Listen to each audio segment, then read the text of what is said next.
안녕하세요. 낙성대 요양보호사 교육원 조교수입니다. 요양보호사 시험 대비 귀로 듣는 단원별 요약을 준비했습니다. 편안하게 듣다 보면 단원 정리가 저절로 되실 겁니다. 인권과 직업윤리 시작합니다. 노인의 인권보호에는 재가노인 인권보호와 시설노인 인권보호가 있고요. 재가노인 인권보호의 내용은 첫 번째, 생존권과 경제권 보호를 위해 공적연금과 경제활동 지원 사업을 제공하고 있는데, 공적연금의 내용은 국민연금과 기초연금을 이야기하겠고요.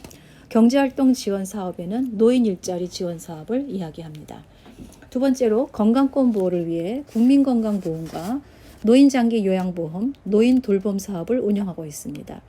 세 번째, 교육문화권 보호를 위해 노인복지관, 평생교육원, 경로당 등을 통해서 교육, 문화적 지원이 제공되고 있습니다.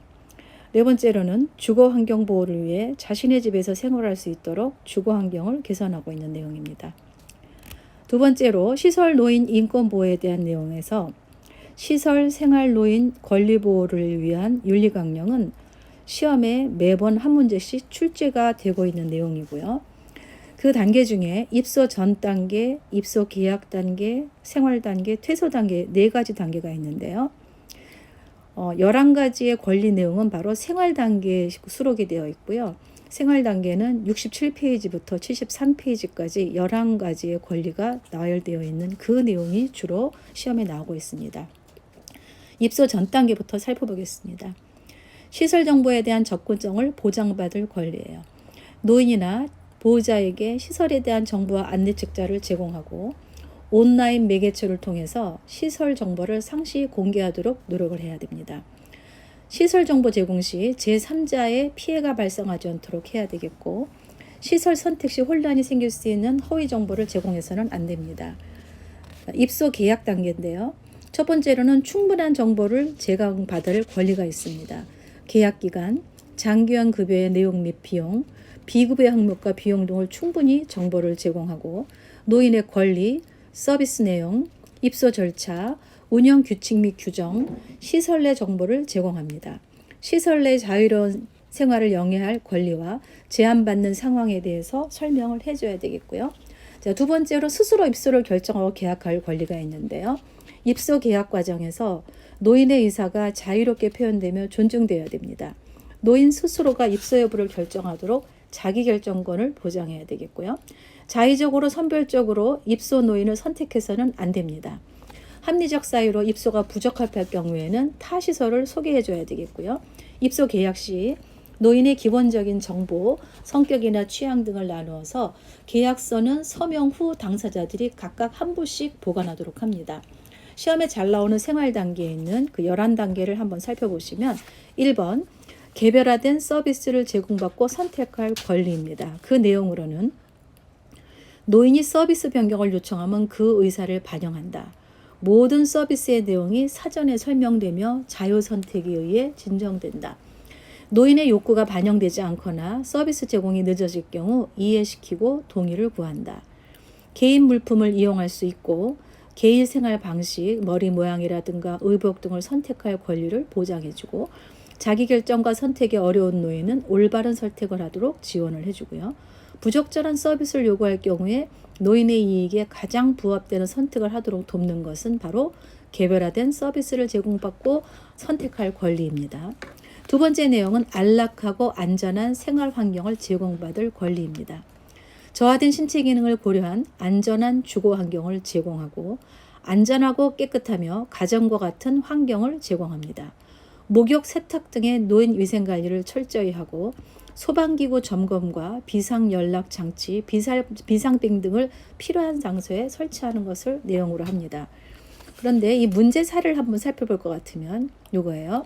송씨 할아버지는 입소 전에 침대 생활을 하셨는데 시설에서 무조건 매트리스 깔고 자라고 하는 바람에 자고 나면 여기저기 안수 신대가 없다고 투덜거리시는 내용은 어떤 권리에 위배가 되는가, 이런 문제가 기존에 나왔었습니다. 그 정답은 안락하고 안전한 생활 환경을 제공받을 권리가 위배된다. 이렇게 답을 쓰시면 되겠죠.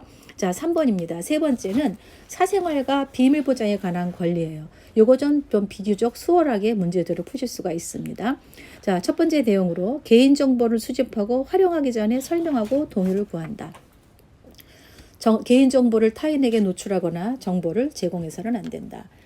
노인이나 가족이 요구할 경우 건강 상태와 서비스에 관한 정보와 기록을 제공한다. 단, 인지기능이 저하된 노인은 가족 등 관계자의 동의를 받은 후 서비스 증진을 위한 전문적 목적에 한해서 정보를 타인에게 제공할 수 있습니다.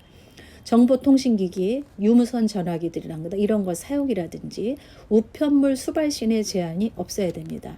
자, 사례 두 가지 살펴보겠습니다. 첫 번째 사례는 나씨 할머니는 외부에서 시설 방문을 왔다면서 자기들 마음대로 사진을 찍거나 방에 불쑥불쑥 들어와 나가는 것을 보면 매우 불쾌하다고 하신다. 이런 사례가 있고요. 또 하나의 사례는 거동이 불편한 박씨 할아버지는 휴대전화가 없고 방에도 별도의 전화기가 설치되지 않아서 자녀들이 방문할 때만 이야기를 나눌 수 있어 늘 외롭게 지내고 있다.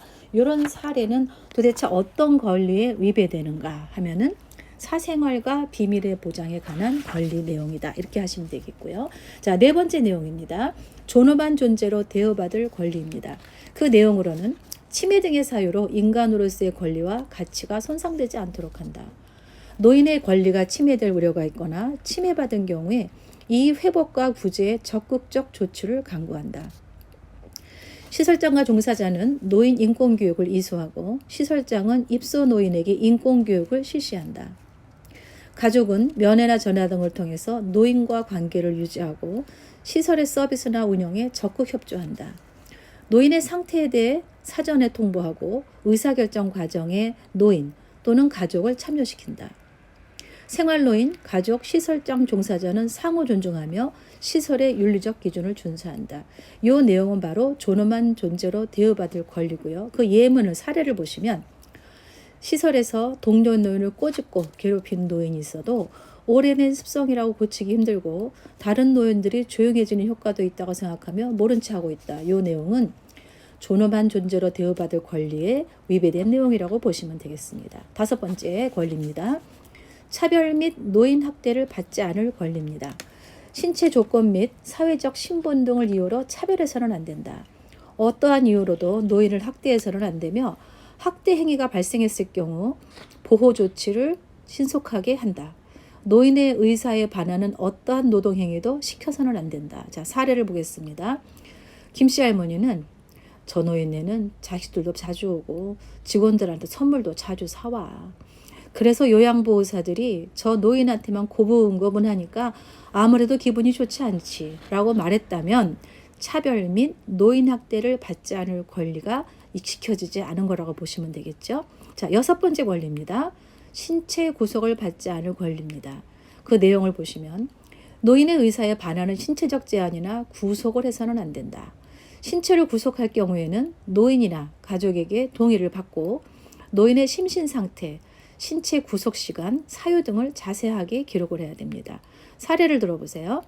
거동이 불편한 백씨 할아버지는 배회 중에 넘어서 다리가 골절된 경험이 있다. 이후부터 요양보호사가 자리를 비울 때는 손과 발을 묶어놓고 나간다. 요거는 어떤 권리? 신체 구속을 받지 않을 권리와 해당되는 사례라고 보시면 되겠습니다. 일곱 번째 사례입니다. 질 높은 서비스를 받을 권리예요. 내용은 자, 첫 번째, 다양한 영양급식을 개별화된 식단으로 운영해야 된다. 종사자의 편의에 따라 식사 시간이 조정되지 않도록 한다. 노인의 건강 상태에 따라 적절한 요양 서비스를 제공한다.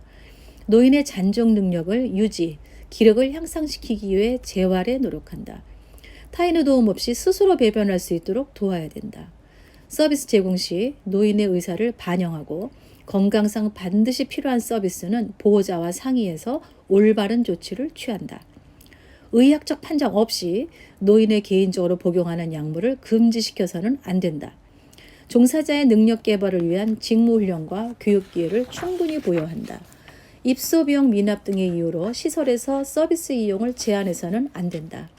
안전한 직무 수행에 최선을 다하고 노인의 이익에 최대한 보장이 되도록 한다. 자, 사례를 들어보세요.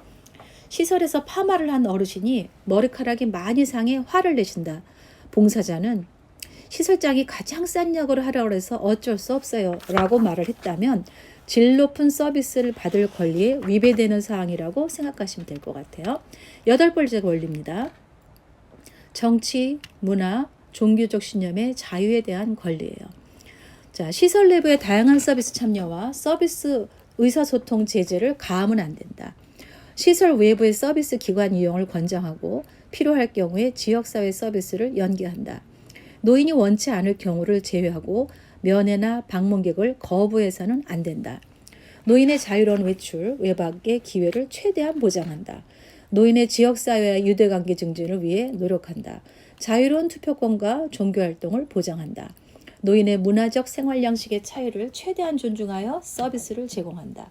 자, 사례를 2가지 살펴보겠습니다. 첫 번째 사례. 남들은 단풍구경 간다고 좋아서 난리인데 걸을 수가 있어야지. 여자 선생이 휠체어 밀다가 병이라도 날까봐 걱정돼서 내가 안 가는 것이 더 편해. 2번째 사례요. 문화생활. 말이 좋지. 넓은 거실에 걸려있는 텔레비전이나 보는 정도지 그것 말고는 없어. 자, 요 내용은 어떤 권리? 정치, 문화, 종교적 신념의 자유에 관한 권리가 지켜지지 않은 사례라고 보시면 되겠죠.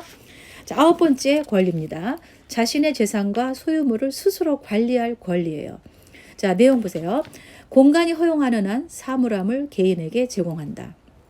개인의 금전 및 물품의 관리를 타인에게 양도하거나 임의로 처분해서는 안 된다. 노인이 스스로 재산을 관리할 수 없어 노인이나 가족, 후견인의 요청이 있을 경우 시설에서 사용 또는 처분할 수 있으며 수시로 재정 사조 사용에 대해 결과를 알려준다. 노인에게 후원금품을 강요하거나 재산을 기부한 것을 조작해서는 안 된다. 자, 사례를 한번 살펴보시면 치매 어르신의 통장을 시설에서 맡아서 관리하고 있는데 둘째 아들이 찾아와서 사전에 상속받기로 하였으니 통장을 달라고 요청하여 요양보호사는 통장을 내주고 확인서를 받아두었다. 그 후 큰아들이 찾아와서 가족들의 동의 없이 내주었다며 시설에 강하게 항의했다. 요거는 어떤 권리가 위배됐다고요? 네, 자신의 재산과 소유물을 스스로 관리할 권리가 안 지켜진 거죠. 10번째 권리입니다. 이성교제, 성생활, 기호품 사용에 관한 자기결정의 권리예요. 자, 내용은 타인의 불편을 초래하지 않는 범위 내에서 노인의 이성교제를 존중한다. 노인의 성적 욕구에 선입견 없이 받아들여야 된다. 흡연, 음주 등 기호품 사용은 타인의 권리가 침해되지 않는 범위에서 노인 본인과 가족의 의사를 반영해서 충족할 수 있도록 한다. 이 내용은 이성교제, 성생활, 기호품 사용에 관한 자기결정의 권리 내용입니다. 자, 마지막 11번째 권리입니다. 자신의 견해와 불평을 표현하고 해결을 요구할 권리인데요. 노인과 보호자의 불평을 즉각적으로 해결하기 위한 조치를 취해야 되겠고요. 노인과 보호자의 불안, 고충 처리를 요구했다는 이유로 부당한 처우나 불이익을 해주어서는 안 된다는 거예요. 자, 사례를 들어보세요. 박씨 할머니는 병원 진료가 있는 경우 시설에 늦게 도착해서 식은 반찬을 드셔야 됐다. 따뜻한 식사를 하고 싶지만 유별나게 구는 것 같아 얘기를 꺼내본 적이 없다고 하신다면 바로 어떤 권리? 자신의 견해와 불평을 표현하고 해결할 권리를 제대로 누리지 못하신 거죠. 여기까지가 생활 단계의 11가지 권리, 시험에 꼭 한 문제씩 나오는 곳입니다. 자, 그 다음에 마지막 단계가 퇴소 단계예요.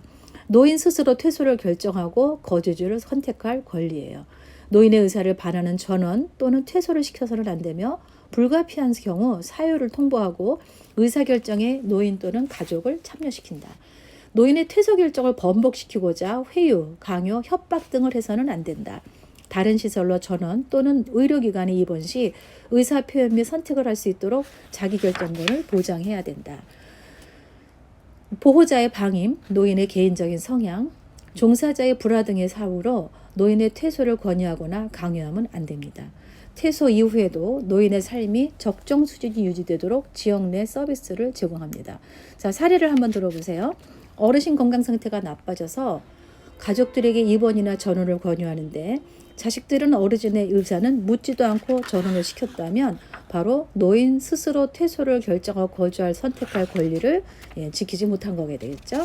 예, 여기까지가 바로 노인의 인권 보호에 관한 거라면, 그 다음 내용으로는 노인 학대 예방입니다. 자, 노인 학대의 유형은 또 늘 출제가 되고 있지요. 7가지 유형이 있는데, 일단 7가지 유형을 살펴볼 것 같으면 신체적 학대, 정서적 학대, 성적 학대, 경제적 학대, 방임, 자기방임, 유기입니다. 자, 신체적 학대부터 살펴볼 것 같으면, 신체적 학대의 뜻은 물리적인 힘이나 도구로 노인에게 신체적인 손상, 장애 등을 유발시키는 행위입니다.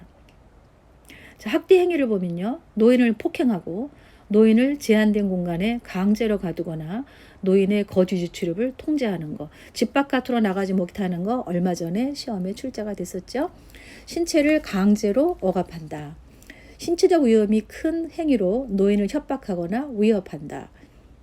신체적 생존을 위협할 수 있는 행위를 하는데, 약물을 사용해서 신체를 통제하거나 저해하고 원하지 않거나 수행하기는 어려운 노동을 하게 하는 것, 신체적 학대입니다. 두 번째 학대로 정서적 학대는 비난, 모욕, 위협, 협박 등의 언어 및 비언어적 행위로 정서적으로 고통을 주는 행위인데, 학대 행위 살펴보면 노인과의 접촉을 피하고, 여기서 이제 무시하고 대화도 안 하고 쳐다보지 않고 이런 내용들이 들어가죠. 사회관계의 유지를 방해하고 위협, 협박하는 언어적 표현이나 감정을 상하게 하는 행동들을 해요. 노인과 관련된 결정사항을 의사결정 과정에서 소외시켜서 일반 집안 경조사에 참여시키지 않는다라든지 이런 것들이 다 정서적 학대에 해당이 됩니다. 성적 학대는 성희롱, 성추행 등의 노인과 의사에 상관없이 강제적으로 행하는 모든 성적 행위를 이야기를 해요. 그 학대 행위의 내용으로는 성폭행을 한다. 또 다른 내용, 성적 수치심을 주는 표현이나 행동을 한다. 신체를 빗대서 수치심을 주는 언행을 한다라든지, 사람이 보고 있는데 성적 신체 부위를 드러내고 옷 또는 기저귀를 교체하는 것 다 성적 학대에 해당이 되는 겁니다. 자, 네 번째 학대 내용, 경제적 학대인데요. 노인의 동의 없이 재산을 사용, 착취하거나 노동에 대해 합당한 보상을 하지 않는 행위. 경제적 학대는 또 다른 말로 경제적 착취라고 얘기를 하죠. 뺏어가는 걸 이야기합니다. 자, 학대 행위를 보시면 소득 및 재난, 임금을 가로채거나 임의로 사용하는 것. 세부적인 내용은 허락 없이 노인 명의의 은행 계좌로부터 현금을 인출하다든지, 빌린 돈을 갚지 않거나 노동에 대한 대가를 지급하지 않는 것, 경제적 학대입니다. 또 재산 사용 또는 관리에 대한 결정을 통제하는 거예요. 희망하는 재산 사용 이유 없이 제한하거나 강요하고 원치 않는 방법으로 사용하라는 것. 또 다른 것은 재산에 관한 법률적 권리를 침해하는 행위입니다. 노인 부양을 전제로 재산 상속을 받은 후에 부양의 의무를 이행하지 않는 것도 경제적 착취에 해당이 됩니다. 경제적 학대죠. 다섯 번째 학대 행위는 방임입니다. 부양 의무자로서 책임이나 의무를 거부하고 불이행하고 포기하고 노인에게 의식주 및 의료 행위를 적절하게 제공하지 않는 행위예요. 학대 행위로는 거동이 불편한 노인의 의식주 및 일상생활 관련 보호를 제공하지 않는 겁니다. 그다음에 경제적 능력이 없는 노인의 생존을 위한 경제적 보호를 제공하지 않는 것. 예를 들어서 생활비, 세금, 용돈, 각종 요금, 경조사비, 종교활동비 등을 위한 경제적 지원을 제공하지 않는 것은 방임입니다. 의료적 보호를 제공하지 않는다. 구체적인 내용으로는 필요한 보조항구, 틀니, 보청기, 돋보기, 지팡이들을 제공하지 않고 필요한 의료적 처치를 제공하지 않거나 거부 방해하거나 소홀히 하는 것. 거동이 불편한 노인의 간병을 소홀히 해서 악취나 요창이 발생한다면 이것도 방임에 해당하는 내용입니다. 여섯 번째 학대는 자기방임이에요. 노인 스스로 의식주 제공 및 의료처치 등의 행위를 포기해서 심신의 위험한 상황 또는 사망에 이르게 되는 것은 자기방임인데요. 그 학대의 내용을 보시면 자신을 돌보지 않거나 돌봄을 거부함으로써 노인의 생명이 위협받고, 세부적 내용은 의료처치, 약복용, 의식주 관련 행위, 돌봄 등을 거부하고 생명이 위협을 받고 건강에 치명적인 약물이나 알코올을 남용하거나 자살을 시도하는 것, 자기방임이고요. 자, 최근에도 여기 문제가 나왔었죠. 주로 시험에 잘 나오는 게 방임, 유기, 이게 잘 나오고 있죠. 마지막 7번째 유기입니다. 스스로 독립할 수 없는 노인을 격리하거나 방치하는 행위예요. 자, 학대 행위로는 의존적인 노인을 유기하는데, 구체적인 내용 보시면 시설 병원에 입소시키고 연락과 왕래를 두절하는 행위, 인지기능을 상실한 노인을 고의적으로 가출하게 하거나 낯선 장소에 버리거나 배회하는 노인을 발견했을 때 부양을 거부하는 건 유기에 해당합니다. 자, 요양보호사는 학대 행위가 의심받거나 학대받는 노인을 보면 노인보호 전문기관에 경찰서에 신고를 하고 신고하지 않으면 500만 원 이하의 과태료를 물게 되는 신고 의무자입니다. 자, 그 다음 내용을 보시면 요양보호사의 인권보호예요. 요양보호사가 받아야 될 인권에 대한 보호 내용이에요. 자, 내용을 보시면 기본적인 항목을 보시면 차별받지 않고 유리한 노동 조건을 확보받으며 표현의 자유와 종교 및 자유의 신체적인 권리 보장이 필요한 평등권, 노동권, 자유권에 대한 기본적인 인권 항목이 있고 지방자치에서 할 수 있는 역할은 장기관 기관의 운영과 관련된 위법 사실 등을 신고하는 행위로 징계 조치라든가 신분상 불이익과 근무 조건상 차별받지 않도록 조치하고 있고요. 장기형 지원센터를 설립해서 장기형에 대한 건강 증진, 직무 향상, 교육, 취업 창업, 상담 지원 및 대체 인력 및 지원, 그 밖에 복리 향상에 힘쓰겠다. 자, 장기요양 지원센터 요거 잘 알아두세요. 얼마 전에도 시험에 나온 바 있습니다. 다시 한번 설명드릴게요. 장기요양 요원 지원센터는 말 그대로 장기요양 요원에 대한 건강 증진, 직무 향상 교육, 취업, 창업, 상담 지원 및 대체 인력 지원, 그 밖에 복리 향상에 대한 것이 장기요양 요원 지원센터입니다. 자, 두 번째로 요양보호사의 법적 권익 본보를 보시면 그 내용 중에 하나가 바로 근로기준법이에요.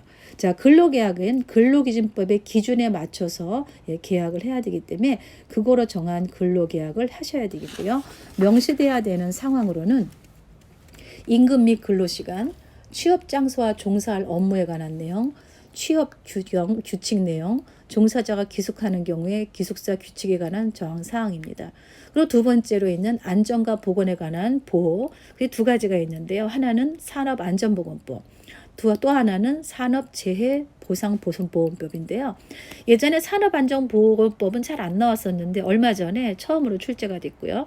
산업재해보상보험법, 우리 산재보험이라는 건 과거에 몇 번 출제가 됐던 겁니다. 자, 먼저 산업안전보건법, 최근에 출제된 산업안전보건법을 보시면 내용은 장교양 기관의 장은 요양보호사에게 안전에 대해 교육을 해야 되겠고, 자, 기관의 장은 요양보호사가 안전보건상의 이유로 작업을 중지했을 때 처벌할 수 없다. 장교양 기관 장은 요양보호사의 건강 문제를 예방하기에 노력해야 된다. 그러면 주된 내용은 안전에 대해 교육하고 안전보건상의 이유로 작업 중지했을 때 처벌할 수 없고 건강 문제를 예방하기에 노력해야 된다. 무슨 법? 산업안전보건법이에요. 그리고 산업재해보상법은 일을 하다가 다쳤을 경우죠. 업무 중 근로자의 부상, 질병, 장애, 사망 등이 발생하면 보상을 해주는 제도예요. 그 내용을 살펴보겠습니다. 산재로 요양 중에 퇴직, 사업장애 부도, 폐업한 경우에도 산재급여를 받을 수 있다. 산재를 당했다는 이유로 해고할 수 없다. 산재요양 휴업기간과 치료를 종결한 후에 30일은 해고하지 못한다. 보험급여는 조세 및 기타 공과금 부과가 면제되어 세금을 떼지 않는다. 보험급여는 3년 혹은 5년간 유효하며 퇴직 여부와 상관없이 받을 수 있다. 보험급여는 양도 또한 압류할 수 없어서 채권자가 건드릴 수 있다. 그래서 제가 지금 말씀드렸던 5가지 내용들이 보기로 주어지면서 다음과 같은 설명은 무엇인가 또는 다음 잘못된 설명은 무엇인가 해서 산업재해보상보험법은 여러 번 나왔었고요. 최근에는 산업안전보건법이 다시 또 출제가 됐었어요. 그 다음 내용은 성희롱으로부터의 보호인데요.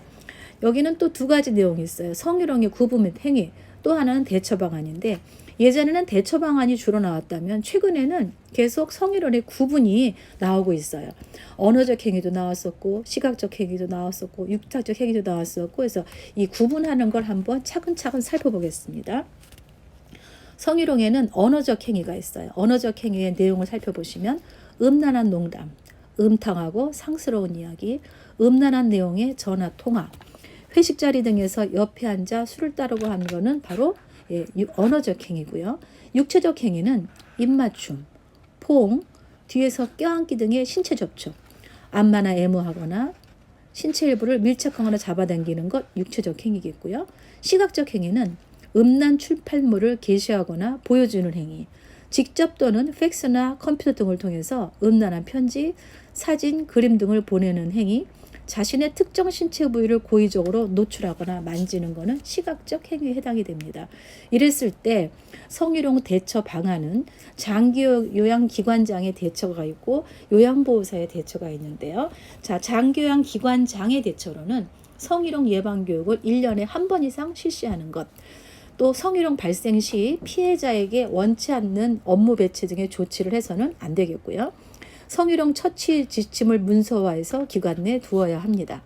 대상자 가족에게 사정을 이야기하고 시정해 줄 것을 이야기하고요. 시정 요구에도 상습적으로 계속할 경우에는 녹취하거나 일지를 작성해 두는 것이 장기요양 기관장에 대처하는 방법입니다. 또 이제 개인적인 요양보호사의 대처 방법은 감정적인 대응을 삼가고 단호히 거부 의사를 표현한다. 요게 시험에 엄청나게 많이 나왔었죠. 단호히 거부한다. 자, 그 다음 내용은 기관 내 담당자에게 보고해서 기관에서 적절한 조치를 취하게 하고, 세 번째로 심리적 치유 상담 및 법정 대응이 필요할 경우에 외부 전문기관의 도움을 받는다. 요건 최근에 나왔던 문제입니다. 자, 네 번째 파트 요양보호사의 직업 윤리예요. 요양보호사라는 직업인이 가져야 할 마땅으로서 지켜야 할 윤리에 대한 내용이고요. 그에 대한 원칙 8가지가 있습니다. 제가 설명해 드리겠습니다. 첫 번째, 인종, 연령, 성별, 종교, 경제적 지위, 개인적 선호 등의 이유로 대상자를 차별 대우하지 않으며 자기 결정을 최대한 존중한다. 두 번째, 업무의 경과와 결과를 시설장 또는 관리 책임자에게 보고한다. 세 번째, 효율적인 업무 수행을 위해 지속적으로 지식과 기술을 습득한다. 네 번째, 건강관리, 복장 및 외모관리 등 자기관리를 철저히 한다. 다섯 번째, 업무상 알게 된 개인정보를 비밀로 유지하며 노인학대를 발견하면 반드시 신고한다. 여섯 번째, 업무와 관련하여 대상자의 가족, 의사, 간호사, 사회복지사 등과 적극적으로 협력한다. 일곱 번째, 서비스에 대한 물질적 보상 받지 않는다. 여덟 번째, 대상자의 수직적인 관계가 아닌 상호, 대등한 관계임을 인식한다. 요거는 직업윤리의 원칙이고요. 거기에 대한 우리 요양보호사의 태도를 또 말씀드리면 윤리적 태도라고 그러죠. 첫 번째, 도움이 필요한 대상자를 하나의 인격체로 존중한다. 세부적인 내용으로는 대상자의 권리를 지켜주고 증진시키며 대상자에게 물은 후 서비스를 제공한다. 요양보호사의 종교를 선거의 목적으로 강요해서는 안 된다. 자, 그다음에 두 번째 내용은 요양보호사를 종사하게 된 동기를 점선해서 겸손한 태도를 유지한다. 세 번째, 성실하고 책임감 있는 태도의 업무 활동을 한다. 네 번째, 업무와 관련된 모든 직업인 대상자의 가족과 상호 협조하는 태도를 갖는다. 다섯 번째, 직무 수행에 필요한 전문적인 지식과 기술을 지속적으로 학습하고 자신을 개발한다. 여섯 번째, 대상자의 호감을 주고 상호 신뢰감을 위한 형성을 해 노력한다. 지금 이제 말씀드릴 게 시험에 잘 나오는 거예요. 방문일을 변경해야 할 경우 어떻게 한다? 사전에 연락해서 양해를 구한다. 이거 엄청나게 많이 나왔었죠. 그 다음 문제도 많이 나왔었습니다. 대상자가 없으면 어떡하라고요? 방에 들어가지 말고 다음 방문일을 적어서 메모를 남긴다. 그래서 이 두 가지가 많이 나왔었어요. 방문일을 변경해야 할 경우 사전에 연락해서 양해를 구한다. 이 내용과 대상자가 없으면 방에 들어가지 말고 다음 방문일을 적어서 메모를 남긴다. 이 두 가지 내용 꼭 알아두세요. 대상자에게 유아어, 명령어, 반말 등을 사용하거나 내려다보지 않는다. 눈높이에 맞춘다 그랬었죠. 상황에 맞게 심체 접촉을 하며 너무 과장되지 않게 한다. 대상자와 별도 서비스 계약을 하거나 타기간에 의뢰해서는 안 된다. 그 다음에 일곱 번째 조항입니다. 법정 윤리적 책임을 다하며 다음과 같은 행위는 하지 않는다예요. 자, 많은 업무를 비효율적으로 수행하고 무능력 태만한 행위, 감독자에게 대한 불복종, 반항, 공용 물품을 가져가는 행위, 대상자나 가족에게 돈을 빌리거나 뇌물 혹은 팁을 받는 행위, 복지연구를 직접 판매하거나 이를 알선하는 행위, 본인 부담금을 할인하거나 추가로 부담해주는 행위, 대상자의 기록 또는 직무 기록을 고의로 위조, 변조해서 기록하는 행위. 대상자의 비밀이나 사적 생활을 발설하는 행위. 타인의 근무를 대신하거나 자신의 근무를 대신하려고 하는 행위. 등급 판정 또는 장교학 인정 신청을 유도하는 행위는 다 하면은 안 되는 법적 윤리적 책임과 위배되는 행위고요. 자, 서비스 제공 시 만약에 사고가 났다 할 때는 어떻게 한다? 즉시 시설장이나 관리 책임자에게 보고를 한다예요. 자, 9번째 사항은 전문가의 진단이 필요한 사항은 판단이나 조언하지 말고 있는 사실만, 관찰한 사실만 시설장에게 보고하는 내용이고요. 10번째 내용은 법적인 소송에 휘말리지 않도록 위해서 준수할 내용입니다. 첫 번째, 대상자의 권리를 보호하고 서비스 제공 시 정해진 원칙과 절차에 따른다. 두 번째, 대상자의 상태 변화를 세심하게 관찰하여 내용을 정확히 기록한다. 세 번째, 제공해야 될 서비스 내용 및 방법이 확실하지 않을 때는 시설장이나 관리자에게 도움을 청한다. 대상자가 학대를 받는다고 의심됨을 경우하고 보고하거나 신고한다. 앞에서 말씀드렸죠. 우리는 신고 의무자라고요. 자, 그 다음에 5번째 내용은 요양보호사의 건강 및 안전 관리예요. 일을 하다 보면 우리의 건강도 중요하기 때문에 또 이 단원이 있는 겁니다. 그의 첫 번째 내용이 근골격계 질환의 예방이에요. 자, 근골격계 질환 중에 어깨 통증, 손목 통증, 요통, 목 통증, 팔꿈치 통증 이렇게 나와 있는데요. 먼저 요 어깨 통증 보시면 우리 교재에 보면 107페이지에 사진이 나와 있어요. 이 사진도 시험에 나온 바가 있습니다. 자, 어깨 통증은 말 그대로 어깨에 통증이 있는 거예요. 어떤 내용이냐? 외상이 없는데도 어깨 관절 전체에 통증이 있고 움직임이 많았던 날 밤에 통증이 심하고 관절이 뻣뻣하다. 어깨 주변에서 통증이 시작해서 팔로 방사된다. 팔을 들고 내릴 때 손과 팔을 등 뒤로 돌릴 때 아프고 소리가 난다. 어깨 통증 예방을 위해 스트레칭을 해준다. 모든 동작은 10에서 15초간 유지하고 5에서 10회를 반복한다. 자, 그래서 어깨 통증에 관한 내용이고요. 두 번째는 손목 통증이에요. 또 다른 말로 수근관, 증후군 이렇게 되어야죠. 이것도 팔렘 검사를 해서 손목을 이렇게 꺾어서 하는 테스트하는 거 그림도 시험에 나온 바가 있습니다. 그 내용을 살펴보면 손목 관절이 좁혀지거나 내부 압력이 증가하여 신경이 자극되는 경우에 손목에 통증이 나타나는데 손의 감각 이상이라든지 저림 감각이나 또 통증, 근력이 약화가 특징이고 밤에 통증이 악화되며 손을 털게 되면 저림과 통증이 일시적으로 완화되기도 하는 거 109페이지에 있는 그림 또한 시험에 나왔었습니다. 그 다음에 요통에 관한 건데요. 허리가 아픈 거죠. 요통을 예방하면서 물건을 이동하는 방법. 이 내용은 112페이지에 그림도 나와 있는데 그 그림이 또 시험에 여러 번 나오기도 했었어요. 다리를 벌리고 물건을 가까이 가서 잡고 허리를 펴고 무릎을 구부리고 이런 그림 아시죠? 자, 요통 예방 방법 물건 이동하는 거 그 내용으로는 허리를 펴고 무릎을 굽혀 몸의 무게 중심을 낮추고 지지면을 넓힌다. 다리를 넓히라는 얘기죠. 두 번째, 물건을 든 상태에서 방향을 바꿀 때 허리를 돌리지 말고 발을 움직인다. 세 번째, 물체는 최대한 몸 가까이 위치하도록 들어올린다. 네 번째, 침대 또는 높고 넓은 바닥에 물체를 움직일 때는 한쪽 무릎을 위에 올리고 낮은 자세를 낮추어서 움직인다. 요거는 바로 요통을 예방하기 위한 내용이었습니다. 자, 그다음에 네 번째로는 목 통증이에요. 오랫동안 목을 구부리고 있거나 했을 때 바로 목 통증이 발생을 하는데 그 증상으로는 첫 번째, 목이 뻣뻣하고 목덜미가 당기고 팔에 힘이 빠지고 어깨, 팔, 손의 전체적인 부분에 통증이 있습니다. 몸의 절반 정도가 둔감한 느낌이 들 때가 있으며 현기증, 어지러움증과 같은 두통이 있습니다.